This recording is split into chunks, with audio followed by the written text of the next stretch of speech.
Hello, I'm Harry Riley. Welcome to Harry's 10-Minute Tales. This is called The Experiment by Harry Riley. Aunt Gwen's voice pulled me out of my reverie. The doctor's here to see you, Mark. Righto, just a moment. Downstairs, two visitors waited, a tall adult male and a teenage boy. The adult came forward. Hello, Mark.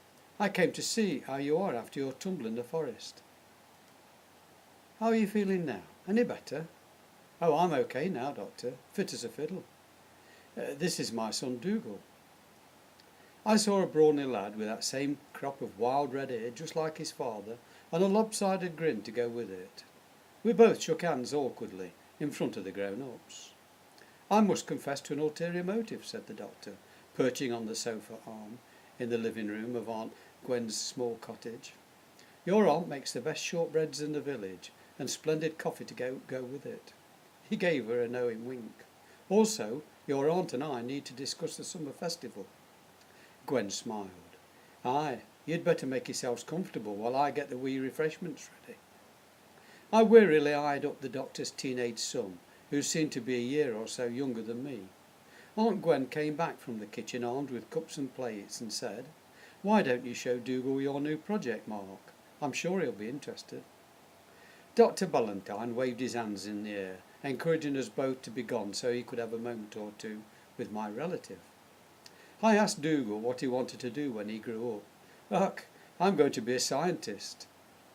This was said in such a flat, matter-of-fact tone that it made me smile. The colour rushed to his cheeks and he hotly continued, What's up? You think that's funny? I shrugged and let it pass as we entered my bedroom, and his eyes alighted on the sheet of white cardboard spread out on the carpet. What's that for? He inquired. I've constructed a history clock, I replied rather pompously. He stared at me with renewed interest before joining me squatting on the floor. Why do you wear glasses? He asked. I have astigmatism. Is that like a stigmata? No, you dumbo. This is a stigmata. And I removed the silver-handled dagger from my rucksack and made a mock stabbing action into the palm of my right hand. With one eye closed, I can probably see better than you. He was awestruck by the dagger and asked to touch it. OK, but don't tell your father, he wouldn't like it.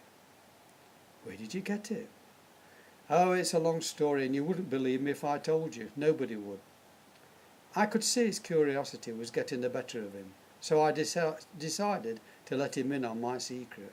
After all, it's no good having a secret unless you have someone to share it with. But where to begin?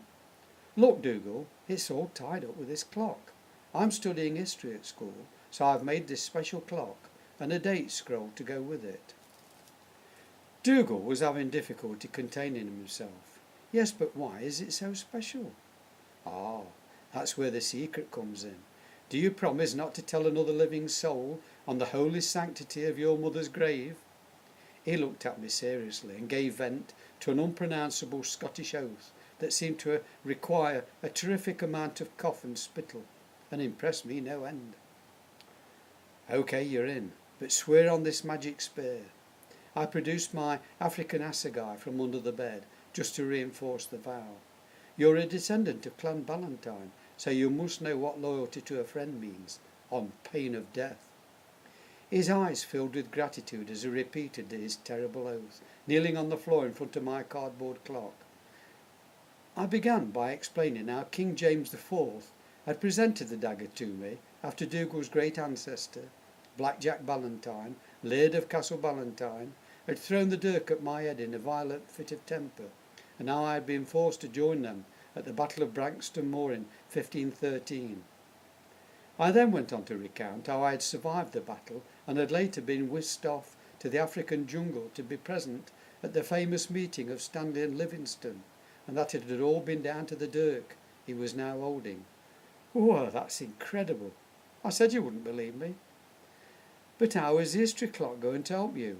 Us. He included himself in the plan. Now he felt committed.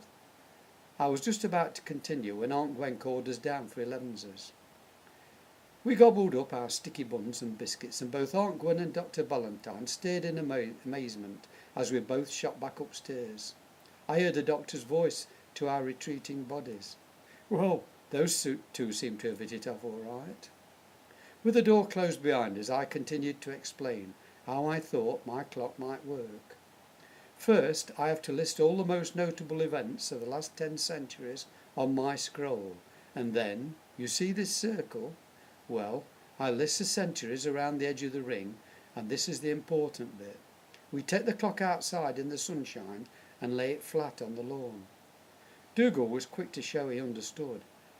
"I get it, like a sundial, and you put a pencil in the middle to cast a shadow." "Almost, but I have something else." The dagger stuck upright in the centre. Dougal looked deflated.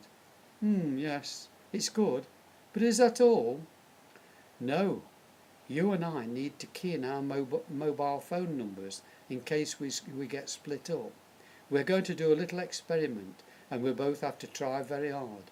Wherever the shadow lands, at certain times of the day, it will point to a time in history. And then if it is something we would like to see, we grasp the handle of the dirk together and wish with all our might. The sun's up. Shall we give it a try?"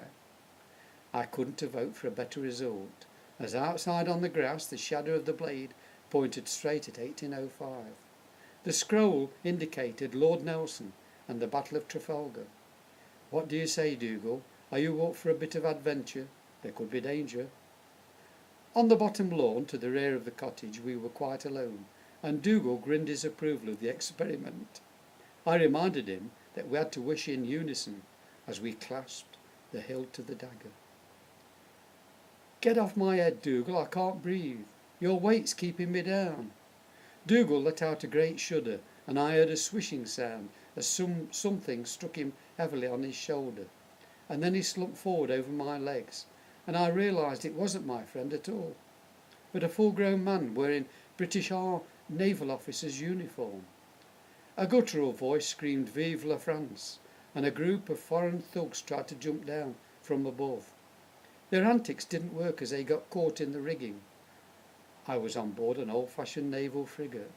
The injured man pinning down my legs was stirring and cried out for help. I'd only been winded and was able to free myself and help him sit up. He had only one good arm and began waving it around as he issued hoarse instructions. Several officers rushed to his side, and he directed them towards the foe trying to board our ship. The injured officer was instantly recognisable from my history books as Horatio Nelson, and more significantly by the bright stars he wore on his coat. Instinctively I knew I was aboard his flagship HMS Victory, and that this was the Battle of Trafalgar. But where was Dougal? How had we been split up? Would I ever see him again? There was no time for questions as the conflict raged all around. A deafening roar split my eardrums as our own 68-gun carronade blazed out at point-blank range into the enemy's ship alongside. "Hardy, where's Cuddy's column?" the injured admiral asked. "I don't know, sir. He was heading to leeward, but we've lost him now in the smoke," replied the captain. Our closest enemy, the huge French vessel, Redoutable, was now a ruined hulk and had drifted away. We had hit a lull in the conflict. Blood and gory carnage was all around. Officers were barking orders to clear away the debris, and the sound of injured and dying men was intensified as they were carried away. I had never witnessed decapitation before, but here it was in abundance. History books could never convey the cloying smell of butchered flesh that filled my nostrils. Captain Hardy wanted to remove Nelson to safety below decks and complained he stood out in his distinctive insignia, but his superior would have none of it and insisted on controlling the action while he could still speak. Admiral Collingwood has his orders to leave the fight if I die, as I surely will, but in the meantime, Hardy, send fresh eyes up to the rigging to see what the enemy is up to. Captain Hardy spun round and grabbed my arm. "You boy, get up there and use your young good eyes to keep us posted." "Here, take this," muttered Nelson as he passed me his brass telescope. I was not very good with eyes, but being nimble, I put my fears behind me and scrambled up the wet and slippery ropes of the main mast with its distinctive yellow bands as fast as I could, determined to give a good account of myself.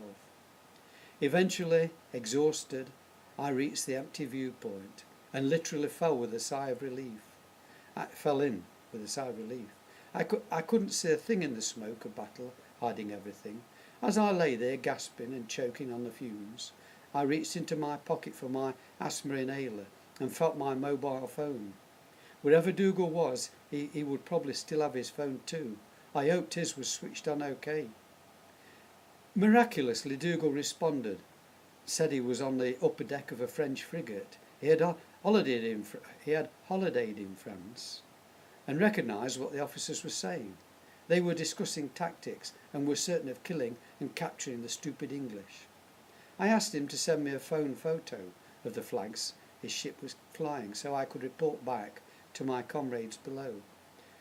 Dougal said they are jeering because the English armaments are uselessly falling into the sea. I will do my best, though, without being seen. He was as good as his word, and I soon had several photographs on my phone clearly showing the enemy's flags of recognition. I shouted down to the officers that I could make out the tricolour flags of the opposition. I found out later from Lieutenant Pascoe that it was he who successfully interpreted my information from the assorted French and Spanish flags supplied by Dougal, and that this had greatly assisted the deployment of our battle fleet, helping to take the day. He told me I must have powerful eyes to see so well, and even with glasses on. He also confided to me that our national hero, Admiral Nelson, was dead, that William Beatty, the Sawbones, could do nothing to save him. Vice Admiral Cuthbert Collingwood had taken over the fleet, as previously arranged. My last garbage message from Dougal was that he had been hit and badly wounded.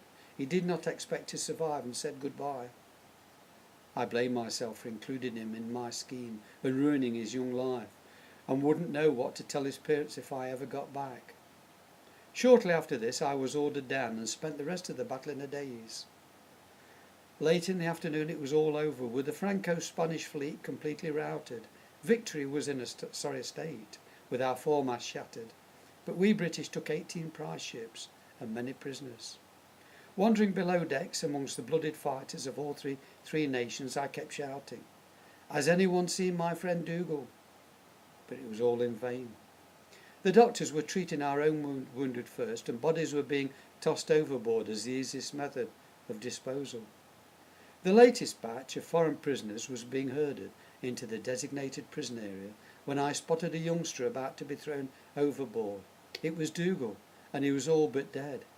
I pleaded for them to release him, and my strange attire must have persuaded the tars to listen, as the boy was unceremoniously dumped on the floor.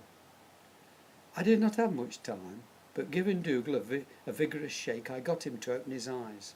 He managed to mumble an apology through cracked lips and asked if his mobile phone had helped. Before I could reply, he had lapsed into unconsciousness again.